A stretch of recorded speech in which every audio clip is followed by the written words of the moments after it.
Hello, everyone. Welcome to today's episode of the podcast. I am pleased to be joined with the guest for today, Miss Deepty. Deepty helps her clients to navigate through challenges, transform their stories which held them back, and uplift them to make them visible to reach their goals at the workplace and in day-to-day life.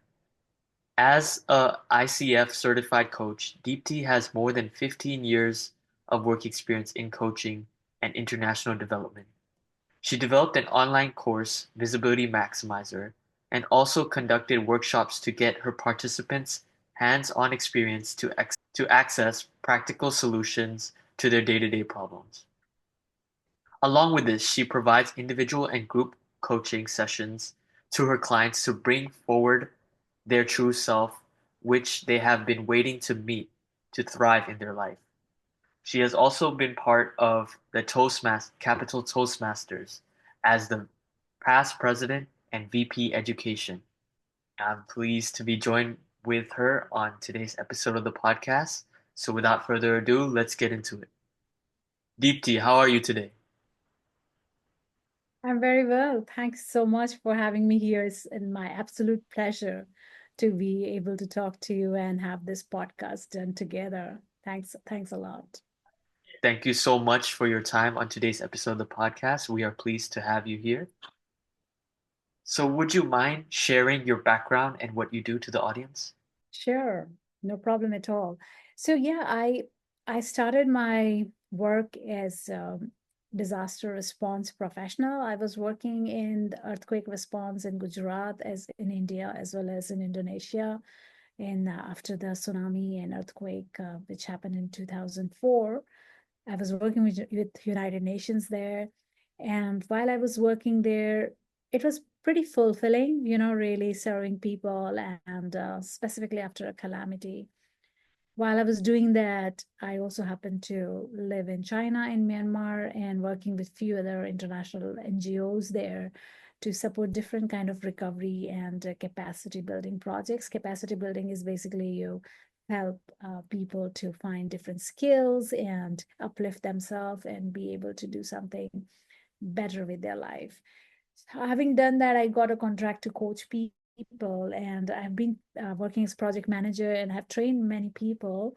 And coaching was something new to me, so I was like, okay, let me first get certified. And when I got certified here in Bangkok, I was like really amazed by how this whole work is, how this industry work, and I never had a coach in my life before. I did have a lot of mentors, but to be able to know that you can have a coach and you can just thrive in your life was totally new for me. So I picked that as my main profession then, and since then I've been here helping people to transform their life with the different coaching elements. Awesome. That's an amazing introduction, and you have so much vast experience that is something that I'd love to get into in this section of the interview. But I mentioned in the introduction about visibility maximizer. So for my audience that is not familiar with it, can you please enlighten them about what this is all about? Absolutely. So what I'm my main coaching practice is basically like, when we are existing as humans, when we are born as children versus when we are in our formative years and then we turn into adults, we are very different. When we are born, we are this pure, powerful little human, and when we enter our formative years, we try to absorb social conditioning norms, and we tend to be someone else, what society wants, what our culture wants. Visibility Maximizer is about really bringing forward that human that you were born with all that purity, confidence, who you are, the whole person, and making yourself taking off all the things that cloud you with the conditioning and the beliefs, and bringing forward the best version, whether you're working on your business or you're working in your profession. So you are not, uh, you know, you're not, you don't see life as a barrier anymore. Like things doesn't stop you. You could speak up in meetings, you could negotiate the best outcome, you could talk about your promotion, you can, get a best sales pitch in your business. It's all about letting go of all those saboteurs or inner children who do not serve you anymore. So it's a very exciting thing to know, because a lot of people don't know what is holding them behind. Some people say, I procrastinate thing, I doubt myself, but that's very surface level elements. What is making you to do that? And really finding that thing which, and when it came up in your life through the timeline therapy, which I do, is really finding the origins. Oh, so you were 8 year old, you believed in something because of some incident or some conditioning, and it is still overriding you as an adult. So we spot that out and take it off, from the person's life, and they start feeling like a new whole person, and which is what the overall outcome is, to find your whole version. So this is the overall, in a nutshell, how it works. And it basically helps everyone. It maximize your true potential, maximize your whole version when you work with me. That sounds truly amazing and inspirational, and the the fact that you're maximizing people's potential is something I find absolutely incredible because I believe that everyone can be their best potential, and the fact that you have this course and you, like you explained, it can enable people to be their best version of themselves. And like I mentioned in the introduction, a lot of some of the things that you do and how you help your clients is all about not only, like you mentioned, making them be the best version of themselves, but also making them reach higher levels and higher heights in terms of uplifting them and inspiring them. So my next question to you is, how do you inspire and uplift your clients to achieve their goal?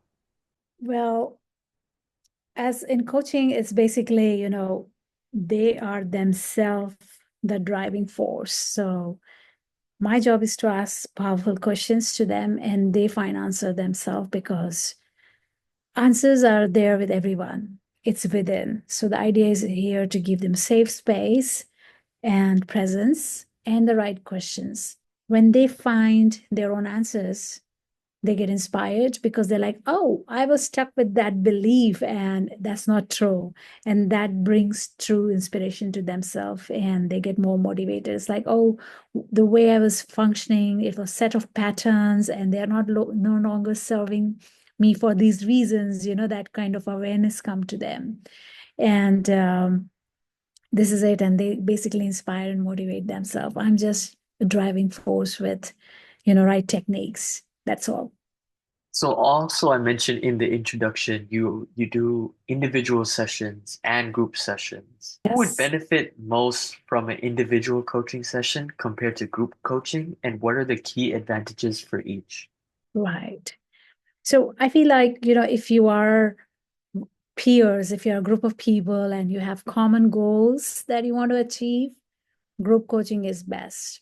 Whereas if you're someone who have your own set of limiting belief and things which are not working for you, as well as you want privacy, then one-on-one coaching is best, because then it will be more safe space for them to open up. Also in group coaching, if the team has to have like really that smooth cohesion. It can't be a team where this tense situation and some discoordination between them. So you have to find people with similar personalities and kind of some bonding with them, and to make things happen really well, for them to work together to find their own solutions in any group setting. When they have their first call with you, they can book a free discovery call. What is this experience like in your free discovery call? And how can those people who are watching this that are interested in being coached by you benefit if they decide to first join the discovery call? Right. So discovery call, when you connect with me on a discovery call, you will basically see exactly the same setting. I'll be having a mic here and the same background and myself. But the idea is here is to really know that if we are a right match, because I think every like every person is not could be a right fit for everyone. So you really have to find that, is this the person I want to work with? Is this person able to bring the right questions? Are they able to understand my pain point? Are they able to understand my situation? And I believe in universe and the forces, and you'll really find the right fit when you're talking to two, three people, and you will get to know from your intuition, this is the person I want to work with. So there are few calls where I might feel like this is not a fit for me, or they might feel that I'm not a fit for them. And sometimes it's a perfect fit. And that's where our coaching journey begins. But as a coach who helps others, I'm pretty sure that you need to stay motivated in your own day-to-day life to overcome challenges to achieve your personal goals. Like we mentioned how you inspire and uplift people, but how do you in your day-to-day life stay motivated to overcome challenges that may come in your path? Oh, that's really an amazing question. Thanks for that. So, yes, in order to be able to be coach others, you're absolutely right. Like, I have to motivate myself, I have to be disciplined. I cannot preach what I'm not practicing, right?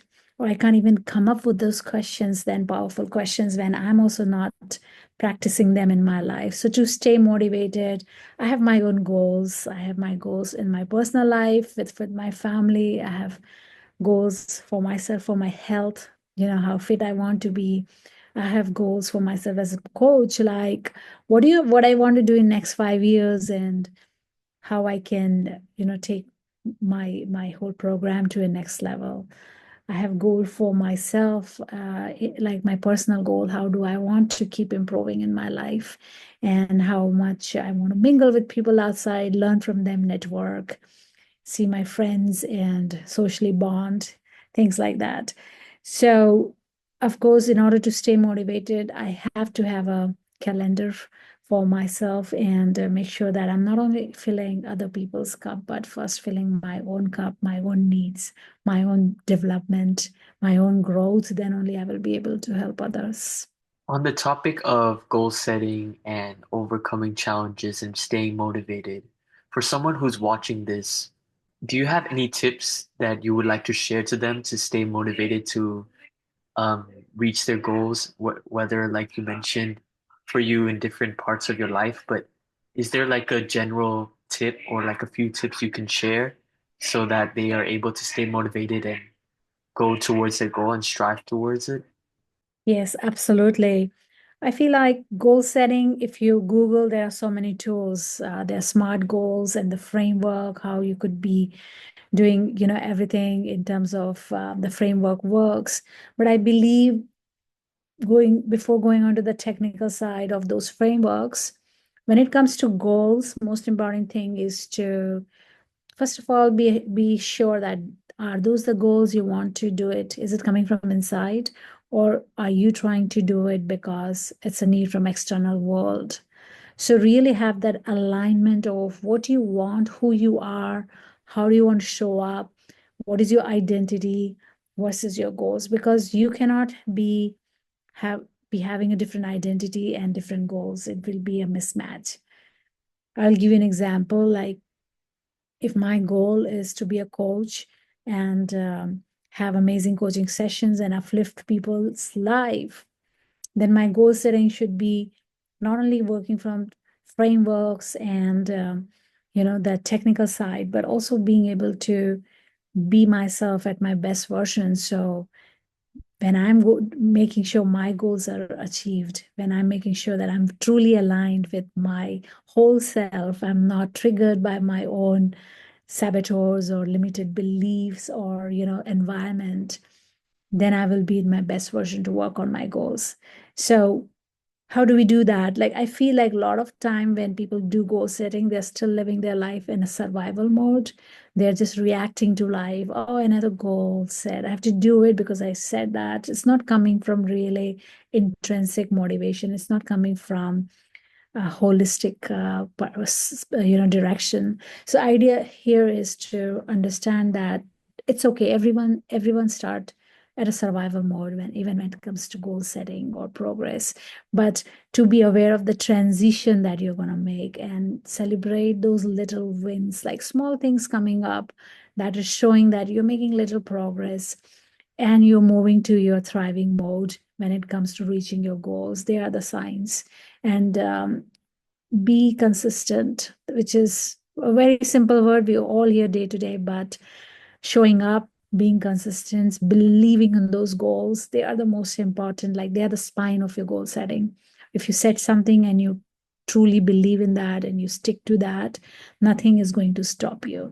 So this is like overall, I would say internal way, internal framework, and then you can stick to any framework that works for SMART goal, or it could be like visualizing those goals. It could be like working with another coach and setting your goals. That's like next level. So a follow-up question would be, as you set these goals and you visualize them and you stay consistent, what if there are days where you kind of doubt yourself if you're able to achieve that goal because a lot of times results take a longer time to show up, and do you have anything you would like to say on that note that people who are working towards their goals, the results aren't showing right away, but they will in the longer term. Do you have any advice or anything you would like to share on that basis? Absolutely. I feel like goals are not your real journey, because goals are meant to make you move to a different direction at times. Because, see, life is a journey, there's nothing, no fixed path. So when you start your journey towards your goal, let's say if I want to lose 5 kilograms, kgs, and that's my goal for my health. And while I'm doing that, while I'm working out, eating clean, and sleeping well, and other ailments that helps me to reach that goal, I may lose only at the end of 3 months, let's say 3.5 kilograms. And I should be happy about it, because I should not just see that I reduced lesser than what I imagined, but my focus should be, what did I learn from here? So a lot of things are going to come when I say pivoting, when I'm working on something. I'm going to experience, so because I change my pattern, right? Well, if I'm going to eat clean, I'm going to be active. I'm going to stop working from autopilot mode, and I will start having new patterns. When I have new patterns, I have to ask myself, what did I learn here?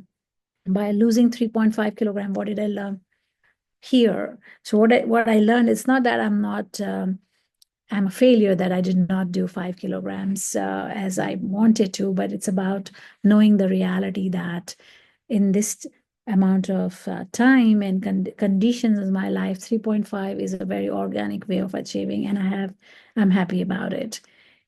So that's what I said, if you are able to. And now let's talk about someone who not even lose anything. And that is also a lesson to say, why it's not possible that someone will not lose anything. So what is it pointing to? And that's what is your win, when you understand and you're aware about what it is showing you, which direction you want to really focus. Like, it's not about losing weight, it's not about hitting the gym, it's about someone who is holding you behind your thinking pattern. It's time to work on your mindset. And then you can spend 2, 3 months just changing your mindset to help you change your pattern, and then go on that path. So I would say, like, all these failures or moving not really streamlined on your goals means there are so many lessons coming up, and be aware and be open to it. And also be ready to pivot as you move towards your path. Things are going to change on your path. There's nothing like A to B. We could go from A to B1. Be open to that. That's what I would say. You mentioned a little bit about mindset, and I want to touch base on that because some people may say that mindset is extremely important. And in your opinion, when it comes to coaching and being coached, or the coaching sessions that you have, how important is it to have an open mindset or a growth mindset? And how do those two kind of compare to each other? And are there any differences and benefits to a open mindset and a growth mindset compared to a closed one? Oh, absolutely. So I don't expect my clients to have a growth mindset when they come to get coached with me, because that's my job to help them pivot from closed mindset to open one, or to the growth one. And the reason we are having a session is because they're struggling with their closed mindset. So my job is to help them reach their growth mindset. It could be possible that someone is approaching me with a growth mindset, and there's no end to that growth, right? So we would be working on next dimension of growth, because I feel life is a matrix. You are always evolving, you're always growing. So there's no limit to what you can reach in terms of your mindset. So I am absolutely fine if my client comes with a closed mindset. It's a thrill working them to see growing and opening up and thriving, have a thriving mindset, as well as it's absolute thrill for me to see people coming with a growth mindset, challenging everything and reaching to the next level of their growth. So both happens, and both are absolutely okay and amazing for me to work with them. Awesome. Thank you so much for sharing, and thank you so much for your time. But before we wrap up this episode, I would like to ask you one question, which I ask everyone, which is if you could voice one unique message to the world, what would it be? That's a beautiful wrap up question. Thanks for that. So, what could be the one unique message from me to the whole world is I feel the foundation for every human is to feel safe. Everything else is small, to feel safe is a place where you become whole, you become yourself. You're not acting out to be someone else, you're not acting on someone else's story. So, try to create safe place for yourself.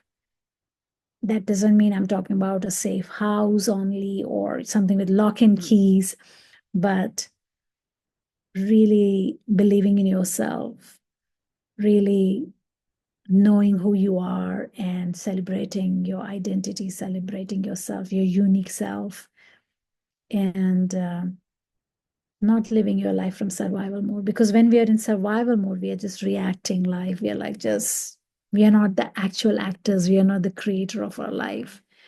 So create safe world and be the creator of your life. That would be my message if I want to wrap it up. That's an awesome, touching message. Thank you so much for sharing with me and to the audience who has made it to the end of this episode of the podcast. And You're most welcome, AJ. thank you so much for your time, Deepti. Once again, to my audience, who's new to the channel, if you haven't already done so, please make sure to like, subscribe, and share this video if you did enjoy. And stay tuned for the next episode coming shortly.